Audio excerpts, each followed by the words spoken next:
Dah. Faba'atsallahu ghuraban yabhatsu fil ardi. Maka kemudian Allah Ta'ala mengutus yaitu ghuraban, burung gagak, untuk mengajarkan yaitu apa yang harus dilakukan oleh putra Adam, yaitu Kabil ketika berada di bumi. Yanbashu turab biminqarihi wa birijlihi.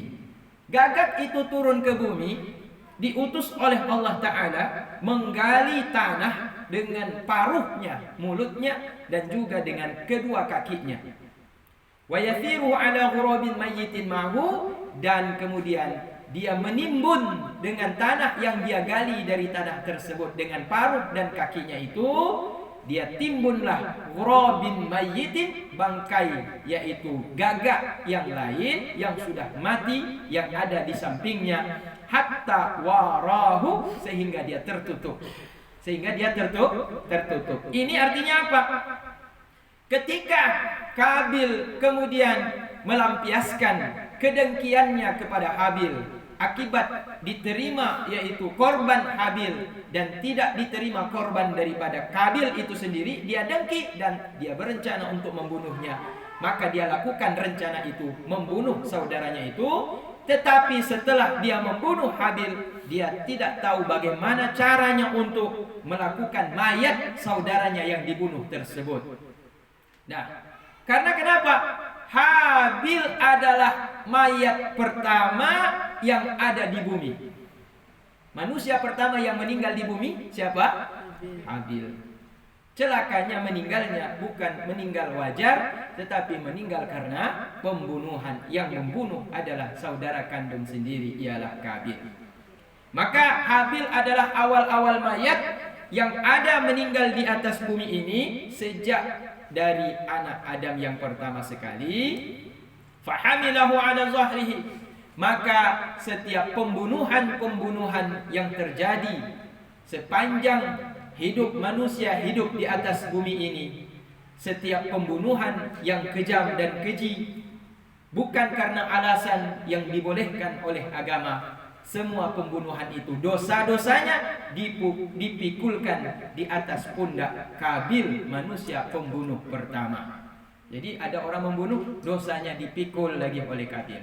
Ada lagi yang membunuh, dosanya juga dipikul oleh Kabil. Si pembunuh itu juga memikul dosa karena membunuh. Tetapi Kabil juga ikut memikul beban dosa, yaitu generasi manusia selanjutnya yang membunuh seperti dirinya. Nah, makanya tuh ibu-ibu kan, tuh yang sering saya baca itu syair salawat oleh Titi itu, Nabi yang lain Bandung Tulidro. Nah, nuken bak kamu nafsi yang sayang di bak masanya junjungan alam Muhammad Nabi. Bahkan sebab pada waktu kita dibangkit dari kubur semua ibu, kita dibangkit dari kubur ibu. Dah, yang pertama bangkit dari kubur Rasulullah sallallahu alaihi wasallam. Dah, Nabi bangkit dari kubur. Ketika Nabi bangkit dari kubur seperti Nabi baru bangun tidur. Padahal udah berapa tahun saja. Sekarang ini belum kiamat kan? Udah kiamat belum nih? Kemarin katanya ada barusan viral nih di Makassar sana itu, Sulawesi Selatan, matahari terbit dari mana tuh? Nah, dari timur ya. Nah, itu tapi ya di Makassar. Entah enggak, tapi itu di video, yang video ini tuh guru sekolah, guru SD itu ditangkap videonya itu di sekolah. Ada beberapa orang guru juga di situ. Nah, entah enggak. Nah, ibu, coba ibu lihat nanti di YouTube ya. Mak mau lihat di YouTube boleh juga. Ya, katanya entah enggak tahu kita kan. Nah, mungkin jadi karena memang kalau yang tanda-tanda kiamat kelak nanti matahari itu terbit dari barat, tenggelam di. Kalau kiamat terbit dari mana? Ya, kalau kiamat terbit dari kalau matahari terbit sekarang normalnya dari timur, terbenam di, maka sebaliknya kiamat dia terbit dari barat, tenggelamnya di timur. Ini katanya terbit dari timur. Ini katanya terbit dari barat. Nah, itu wallahu alam. Nanti kita Dari utara ya katanya. Apa timur apa utara ya? Dari utara ya. Tapi kalau kiamat kan Kak, kalau masyrik itu timur. Nah, dia masyrik itu timur. Minal masyrik ilal maghrib, terbenam di terbit dari timur, terbenam di barat. Dari utara ya. Yang viral itu dari utara, bukan dari timur ya. Berarti mataharinya bergeser ya? Belum kiamat. Berarti belum ya? Belum pas sekali ya. kan turun Imam Mahdi dulu. Dan ini belum ini turun lagi. Imam Mahdi udah keluar ke matahari itu dari Lagi utara, ekstrim iklim. bukan dari timur. Biasanya dari timur tapi udah bergeser ke utara. Lama-lama ke barat nanti ini katanya. Nah, itu mungkin maksud dia. Jadi apa yang terjadi ini mungkin wallahu a'lam, mungkin ada dari pihak 8 dari astronom, dari ilmu para pakar ilmu falak, mungkin ada penjelasan keahlian mereka masing-masing kan. Kalau kita kan cuma mendengar dari video ini kan, jangan cepat kita kemudian mengiya-iyakan, kemudian timbul keresahan. Maka kita kalau udah mau dekat kiamat ya udah siap-siap aja, ngapain takut kan? Kalau udah disiapkan udah mau dekat dengan kiamat ya udah siap-siap aja, kalau jumpa Dajjal lari. Ya, jangan dekat. Kalau kita dekat dengan Dajjal, jadi pengikut Dajjal, nggak bisa kita menghindar, karena dia tuh mengancam. Nggak ikut saya mati kalian. Kalau nggak mati kamu, mati mama kamu nanti. Meninggal, diancam. Dajjal tuh banyak Ustaz. Dajjal tuh satu dia, pengikutnya rame, anak buahnya rame. Nah, dan anak buahnya apa ya? Pasti anak buahnya itu Yahudi pasti. Itu katanya yang orang Yahudi itu Ustaz. Kenapa orang Yahudi yang Yahudi? pendeta tuh udah pada lari karena yang ini agresi nih. Oh iya, itu karena dia berpikir tanda-tanda melalui kitab Taurat yang mereka yakini versi Yahudi. Nah, itu nanti Ya. jadi Dajjal mereka keluar tuh. Dan mereka akan jadi pengikut Dajjal. Mereka akan jadi pengikut Dajjal kelak. Nah, sehingga kemudian kan rame di pengikut Dajjal. Baru rame yang melawan Dajjal ketika turun Imam Mahdi. Nah, ketika turun Imam Mahdi. Jadi yang bisa lawan Dajjal ini Imam Mahdi, kata Rasulullah. Bahkan sahabat Umar bin Khattab kalau hidup di masa turunnya Dajjal, kata Rasulullah kepada Umar bin Khattab, engkau nggak sanggup lawan dia Umar. Bahkan engkau Umar tidak mampu lawan Dajjal. Yang bisa lawan Dajjal cuma satu, Imam Mahdi. Imam Mahdi itu keturunanku, kata Rasulullah. Cicit-cicitku. Ustaz, Imam Mahdi itu turunnya di mana? Turunnya nanti di wilayah Syam. Syam itu sekarang terpecah menjadi Palestina, Syria, kalau nggak salah Libanon masuk juga. Nah, Dajjalnya di sini? Dajjal turun di sana. Tapi Dajjal itu akan keliling dunia dia. Akan sampai juga dia Kampung Rawa, akan sampai ke Belampidi juga. Nggak ada dunia ini negeri yang nggak di. Akan sampai dia. Akan sampai dia. Ya, nggak ada negeri di dunia ini yang nggak sampai Dajjal dengan tentaranya. Semua akan sampai dia. Maka kalau dia datang, kata Rasulullah, lari. Lari pokoknya jangan dekat dengan dia. Karena ancamannya satu. Kalau bukan masuk kelompok saya, mati. Itu saja. Jadi nggak ada yang lain ceritanya. Jadi kalau orang yang takut mati semuanya kan akan pilih ikut Dajjal. Jadi kalau udah ikut Dajjal berarti apa ceritanya Ibu? Lebih baik mati. Berarti mati meninggal menjadi kelompok orang kafir karena beriman kepada Dajjal. Enggak, kalau misalnya ini kita lawan kan lebih baik mati. Ya kalau melawan tetap mati juga, tapi mati syahid. Karena kita nggak bisa lawan, maka lebih baik lari katanya untuk menyelamatkan keimanan gitu. Dan tunggu nanti hingga sampai datangnya turunnya Imam Mahdi. Nah, ketika turun datang Imam Mahdi, maka bergabunglah dalam pasukannya Imam Mahdi. Untuk apa? Kita nggak sampai ke situ Ustaz. Ya, kita mungkin nggak sampai Ibu ya. Anak kita mungkin, cucu kita mungkin, cicit kita mungkin. Ya. Jadi ini cerita dari dulu masih kecil saya sudah dengar. Dan saya sudah umur 42, saya masih dengar juga Dajjal itu ada, akan turun, Imam Mahdi juga akan turun, Nabi Isa juga akan turun, tapi belum turun sampai sekarang. Maka kisah ini cerita terus ke anak-anak. Jangan sampai nanti suatu saat anak kita menganggap itu dongeng. Seperti cerita kisah maling kundang. Nah, ya kan? Seperti kisah cerita tentang bawang merah bawang putih. Nah, di kisah-kisah tapi kemudian nggak menjadi keyakinan. Tapi kalau Dajjal ini sudah menjadi keyakinan dalam Islam, harus diimani. Yang tidak percaya berarti tidak beriman kepada Rasulullah. Karena itu disampaikan dalam hadis-hadis Rasulullah Sallallahu Alaihi Wasallam. Nah, jadi manusia pertama yang melakukan pembunuhan adalah Kabil, dan manusia pertama yang meninggal dunia di atas bumi ini adalah Habil. Dan setiap orang yang melakukan pembunuhan di atas muka bumi ini, semuanya dosanya juga kena imbas kepada Kabil. Nah, kena imbas kepada Kabil. Jadi ini kemudian diturunkanlah ke bumi, yaitu burung gagak, untuk mengajarkan kepada Kabil bagaimana cara menguburkan jenazah. Ibu coba perhatikan, orang Yahudi bagaimana dia kubur mayat? Sama seperti kita orang Islam. Ya, digali kubur, dibungkus, dimasukkan ke dalam tanah. Orang Kristen bagaimana dia menguburkan mayat? Digali kubur. Cuma bedanya mereka didandanin, kasih jas, dikasih baju pengantin, di make up. Ya, kemudian dikubur juga di dalam tanah. Islam begitu juga. Ya, Islam begitu juga, dikuburkan juga di dalam tanah. Artinya tiga agama ini betul datangnya dari Allah Ta'ala. Maka disebut tiga agama ini adalah agama samawi. Agama samawi, sama itu artinya langit, dinisbahkan kepada langit. Artinya agama yang Allah turunkan dari langit, berasal langsung dari Allah yang menciptakan langit. Bukan berarti berasal dari langit berarti Allah Ta'ala di langit, bukan. Berasal dari langit karena langit simbol ketinggian, simbol kemahatinggian.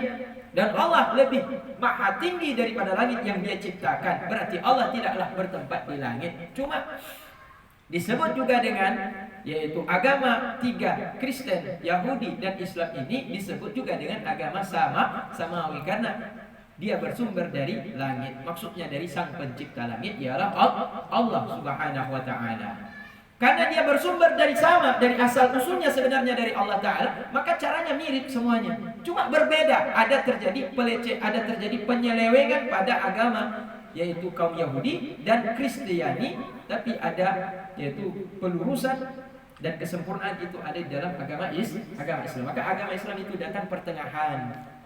Dia di akhir datang, tapi berada di tengah-tengah antara Yahudi dan Nasrani. Kalau Yahudi suka mengurang-urangi, kalau Kristen suka melebih-lebihkan. Ini akidah kita, ajaran dalam Islam kita. Yang membedakan kita dengan, yaitu ajaran Kristen dengan ajaran Yahudi. Menurut versi kita ya, menurut versi mereka beda lagi. Tentu mereka akan menganggap mereka yang benar, kita yang salah, kan gitu. Kalau enggak, kenapa mereka tetap beriman dengan agama Kristen? Kalau enggak, kenapa mereka orang Yahudi tetap berpegang dengan ajaran Yahudi? Tentu menurut versi mereka, mereka yang benar. Betul tidak? Kalau enggak, mereka pasti keluar dan mengikut agama Islam. Nah, jadi kalau dilihat itu dari tata cara penguburannya sama. Yaitu mereka mengikuti apa yang dipraktekkan oleh Kabil ketika menguburkan saudaranya Habil, yang belajar daripada huruf, yaitu gagak hitam tersebut, yang Allah turunkan untuk mengajarkan kepada Kabil bagaimana menguburkan mayat yang sudah mati, yaitu ditanam di dalam tanah. Tapi kalau kita lihat di luar Kristen, di luar daripada agama Yahudi, di luar agama Islam, kita lihat misalkan di luar Kristen, di luar Yahudi, coba kita lihat Hindu, bagaimana mereka menguburkan jenazah. Kremasi. Hindu. Kremasi. Hindu dibakar. Tanahnya dimasukkan ke guci, kemudian dibuang ke laut, kadang ke sungai Gangga. Kalau di India kan. Tapi kalau Buddha, lain lagi Buddha. Buddha bagaimana Ibu? Buddha kremasi juga ya. Kemudian agama orang Jepang, apa namanya, agama Shinto. Itu gimana mayat mereka? Mayat orang Jepang bagaimana kalau udah mati Ibu? Diapain Ibu? Pernah lihat bagaimana mayat orang Jepang? Diapain? Nanti lihat di YouTube nanti itu. Orang Jepang menguburkan mayatnya bagaimana? Keluar nanti cara mereka untuk memproses mayat-mayat mereka. Nah, itu beda dengan ajaran Kristen, dengan Yahudi, dengan Islam, tidak dikubur dalam tanah. Dan semua dikubur itu berbaring dia. Mereka semuanya dibaringkan. Tapi ada di tanah Toraja, di Sulawesi Selatan, itu mayat dikuburkan berdiri. Ya, dan kemudian dibalsem sehingga dia awet. jadi mumi. Mumi. Dan entah setahun sekali, 2 tahun sekali, atau berapa tahun sekali itu diganti baju. Medan juga. Nah, ganti baju. Samosir tuh. Di daerah Batak ya. Itu dia juga ya, tapi nggak tahu saya. Tutup. Meskipun lama-lama nggak busuk-busuk juga. Diawetkan ya. Diawetkan. Cuma ya kulitnya itu sudah apa ya, udah kering kan. Ada di ini. Kulitnya udah kering. Jadi kalau ya cicit-cicit pingin lihat indatunya bisa naik ke gunung lihat tuh indatunya. Ustaz, orang Yang tuh ditanam. nggak ada siksa kubur. Ada lah. Kalau faham mereka tidak teraniaya, menurut ajaran mereka tidak teraniaya, tetapi dalam Islam itu mereka teraniaya. Dalam Islam mereka itu tetap tersiksa, tapi dalam ajaran mereka ya tidak, menurut keyakinan mereka, sehingga mereka tidak kubur seperti kita. Nah, ditanam kemudian dimasukkan ke dalam peti, kemudian diberdirikan, yaitu di atas goa-goa yang ada, gunung yang ada di sekitar kampung mereka. Semakin tinggi gunung, semakin tinggi derajat manusia itu. Jadi derajat manusia diukur posisi dimakamkannya itu di tempat yang paling tinggi. Telah sembah, menyembah orang. Ya, tidak tahu ya, apa mereka sembah atau mereka itu meyakini itu satu perintah agama berdasarkan keyakinan mereka, tata cara untuk menyemayamkan jenazah itu seperti itu. Yang jelas itu tidak masuk di dalam Kristen, tidak masuk dalam Yahudi, dan tidak masuk dalam ajaran Islam. Cara mereka bukan dikubur dalam tanah, tapi masukkan berdiri di kubur, di goa-goa. Itu ya. Jadi menunjukkan bahwa betul Kristen, Yahudi dan Islam ini serumpun kalau kita bilang. Kalau Malaysia, Brunei, Singapura, Thailand sebagian, seperti Phuket itu Melayu semua. Brunei, ya kan, itu Melayu semuanya, serumpun. Nanti Yahudi, Kristen, Islam sebenarnya sama sebenarnya. Cuma terjadi penyelewengan pada ajaran mereka sehingga keluar dari ajaran yang sebenarnya. Maka dalam Islam disebut mereka kafir, bukan mukmin lagi. Dan ini jadi siapa yang membunuh maka dia mengikuti apa yang dilakukan oleh Kabil. Dan cara untuk menguburkannya yaitu sama seperti Kabil melihat burung gagak. Maka Allah Ta'ala mengutus ghuraban, yaitu burung gagak, yabhathu fil ardi, yang menggali-gali di bumi, liyuriyahu, untuk memperlihatkan kepada Kabil kaifa yuwari sau'ata akhihi, bagaimana dia menutupi yaitu bangkai daripada saudaranya, jasad daripada saudaranya. Qala, berkatalah, yaitu Kabil yang membunuh nih. Apa kata Kabil? Ya wailata, aduhai celakanya aku, a'jaztu, lemahlah aku, an akuna, untuk bisa sama, mithla hadzal ghurab, seperti ini burung gagak. Celakalah aku, kenapa aku tidak bisa memikirkan apa yang dilakukan oleh burung gagak, hingga sampai aku sendiri tidak tahu caranya. Sampai aku harus belajar kepada seekor burung, yaitu seekor hewan yang tidak berakal. Dia merasa bodoh sekali saya. Kok bisa saya diajarin sama binatang, sama hewan? Nah, itu kata dia, penyesalan dia karena tidak mampu untuk menutupi jasad saudaranya Habil yang sudah dia bunuh. Kenapa ingin dia tutupi? Pertanyaan itu kan ada kan, pasti kan? Kenapa dia ingin tutupi jenazah? Untuk jangan sampai diketahui oleh ayahnya yang sedang berangkat haji. Nah, ayahnya berangkat haji yaitu Nabi Adam. Nah, ayahnya kalau pulang nanti lihat, dicari-cari pasti anaknya ini. Kalau dapat nanti jasadnya masih terlihat di padang pasir tuh, ya akan dibunuh juga nanti Kabil. Takut Kabil, maka dia berusaha menutupi jasadnya, tapi nggak tahu cara. Nah, baru dia belajar dari burung gagak tadi tersebut. Ala hamlihi wa hafri lahu wa warahu, yaitu karena dia menyesal tidak pintar untuk memikul, kemudian menguburkan dan juga menutupi jasad daripada saudaranya. Min ajli dzalika alladzi fa'alahu Qabil, dikarenakan demikian perbuatan yang telah dilakukan oleh Qabil, katabana ala bani Israil, maka kami wajibkan ke atas keturunan Israel, annahu, bahwa sesungguhnya barang siapa yang telah membunuh, yaitu satu jiwa, bi ghairi nafsin, dengan tanpa dibenarkan membunuhnya, atau dengan tanpa membunuh. Siapa yang membunuh satu orang padahal orang itu tidak membunuh orang lain? Karena ada hukum pada masa itu, orang yang membunuh boleh dibunuh. Tapi ini Habil tidak membunuh siapa-siapa.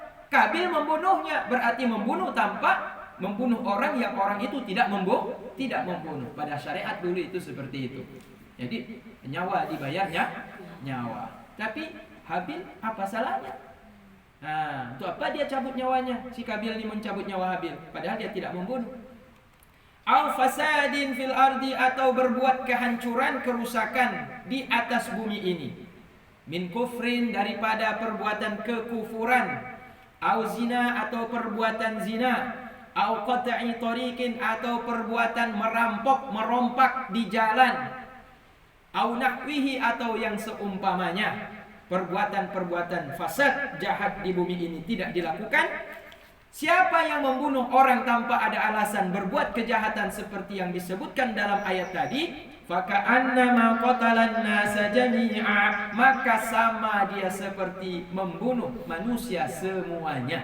Itu dosa orang membunuh tanpa sebab yang benar, tanpa sebab yang dibenarkan dalam ajaran Islam. Maka orang yang membunuh itu bukan enteng dosanya, berat sekali, sama seperti membunuh manusia seluruh yang ada di dunia. Berapa banyak manusia hidup di dunia itu seolah dia bunuh semuanya.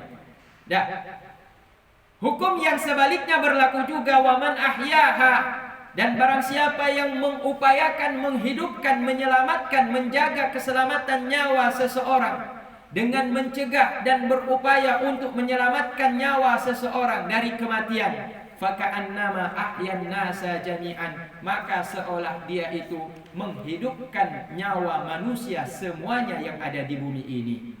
Jadi ini kan menolong orang yang ingin dibunuh sama seperti menolong seluruh manusia daripada pembunuhan. Ya, menyelamatkan nyawa seseorang sama seperti menyelamatkan nyawa semua manusia yang ada di dunia. Jadi kalau kita lihat ada orang ingin dibunuh, mau dibunuh, terancam nyawanya, selamatkan. Karena pahalanya seperti menyelamatkan nyawa orang seluruh di dunia ini, seluruh manusia yang ada di dunia ini. Ya, kadang-kadang kalau ada orang mau dibunuh, kita juga lari kan? Nanti kalau kita nggak lari, kita juga dibunuh. Itu berarti menyelamatkan diri sendiri, tidak mampu menyelamatkan nyawa orang lain. Makanya saya sering bilang, ibu, berbohong itu dosa. Karena kata Nabi, laisa minna al-kadzab, tidak termasuk di dalam kelompok kami, umatku, kata Nabi, orang pendusta, suka berbohong. Tetapi ada bohong yang dibolehkan. Ada bohong boleh. Ini Tuku Irfan ajaran sesat diajarkan. Kemudian Mak Ali diajarin sesat. Contoh, ya, menyelamatkan nyawa orang. Orang itu teraniaya. Contoh Rabi Adawiyah, dia penari perut, tapi jadi waliullah akhirnya kan. Kemudian karena dia ingin dibayar oleh pejabat yang ingin berzina dengannya, lari. Rabi'ah nggak mau dia berzina, kalau joget-joget di panggung mau dia. Misalnya kalau zaman sekarang Inul lah, ataupun penari-penari yang ada nyanyi-nyanyi untuk menghibur, tapi menampakkan aurat misalkan. Itu Rabi'ah begitu aja dia, tapi berzina nggak mau dia. Maka ketika ada pejabat penguasa pada waktu itu di Mesir ingin memboking dia untuk berzina, lari dia. Ketika lari dikejar. Waktu dikejar dia masuk ke rumah, yaitu seorang ulama. Sembunyi dia di dalam, nggak ada minta izin. Buka pintu masuk, sembunyi ke dalam. Begitu syekh yang ada dalam rumah itu, dia lihat di sampingnya ada perempuan, terkejut, dia istighfar, astagfirullah. Nggak ada izin, kenapa kau masuk ke dalam rumah ini? Dia bilang, minta maaf Tuhan, minta maaf Tuhan, minta maaf. Saya dikejar oleh anak buah pejabat besar itu, penguasa di negeri ini, untuk saya diperkosa. Saya tidak mau. Oh, kalau begitu nggak apa-apa, tenang saja kamu di sini. Karena niat kamu baik sembunyi di sini. Betul, nggak lama berapa lama itu prajurit itu datang sampai ke pintu rumahnya. Dari mana mereka tahu? Dari jejak kakinya. Kejar, diikuti, dapat. Oh, di sini larinya. Diketok pintu, orang ini tahu nih ulama di sini nih. Ketok pintu ditanya, karena ulama nggak berani dia kan. Tanya baik-baik. Tuan guru, ini ada kami cari itu wanita dengan ciri-ciri seperti ini. Dia berbuat kejahatan. Kami ingin tangkap dia. Jawab sama Syekh karena udah tahu yang sebenarnya kan? Nggak ada. Bohong kan? Nggak ada dia di sini. Mungkin ke rumah sebelah atau ke rumah depan, coba cari tempat lain. Nggak ada dia di sini. Nggak berani dia datang ke rumah saya. Karena dia penjahat kan? Kalian bilang dia penjahat. Bohong Syekh tadi. Maka berbohong untuk menyelamatkan nyawa boleh. Berbohong untuk menyelamatkan nyawa itu boleh. Tapi nyawa orang yang memang teraniaya, bukan nyawa orang yang menganiaya. Orang menganiaya kita selamatkan, bukan. Orang yang dianiaya, bukan menyelamatkan nyawa orang yang menganiaya. Nanti kalau begitu kita sama ratakan semua orang yang penting menyelamatkan nyawa. Berbohong boleh. Lihat dulu yang kita selamatkan itu orang baik apa orang jahat. Nah akhirnya kemudian Rabi'ah akhirnya dia belajar sama Tuan Syekh ini. Dia berguru, akhirnya jadi waliullah. Jadi waliullah. Sehingga ulama fikih yang paling hebat pada masa itu Hasan Basri yang masuk dalam kelompok ulama yang paling hebat. Itu sampai mau lamar juga Rabi'ah Adawiyah. Padahal dia dulu penari, penghibur di hadapan pejabat-pejabat. Karena cantik sekali orangnya. Sampai kalau dia buat acara, ada dia diundang, ramai pejabat datang di situ. Bukan cuma orang kampung aja, pejabat juga mau nonton. Tapi akhirnya dia tobat, perlu belajar agama aja, menjadi orang soleh, betul-betul taat pada Allah dan dalam ilmunya. Jadi wali, diangkat derajatnya oleh Allah. Maka kita tidak bisa menebak. Jadi orang yang berbuat maksiat tidak bisa kita tebak akhir hidupnya. Kadang-kadang dia diangkat derajat karena dia betul taubat kepada Allah. Orang soleh belum tentu juga akhir hidupnya akan baik. Karena bisa jadi dia seperti Syekh Barsisah. Syekh Barsisah akhirnya dia berbuat maksiat, padahal dia wali, bisa terbang di atas angin, di atas air. Bisa jalan di atas air dia. Muridnya rame. Wali keramat. Tapi kemudian akhirnya dia berbuat dosa besar. Akhirnya meninggal su'ul khatimah, meninggal dalam keadaan durhaka kepada Allah Ta'ala. Jadi kita tidak bisa melihat yaitu background orang itu kemudian menjudge bahwa dia itu akan celaka nanti, meninggal dalam keadaan su'ul khatimah.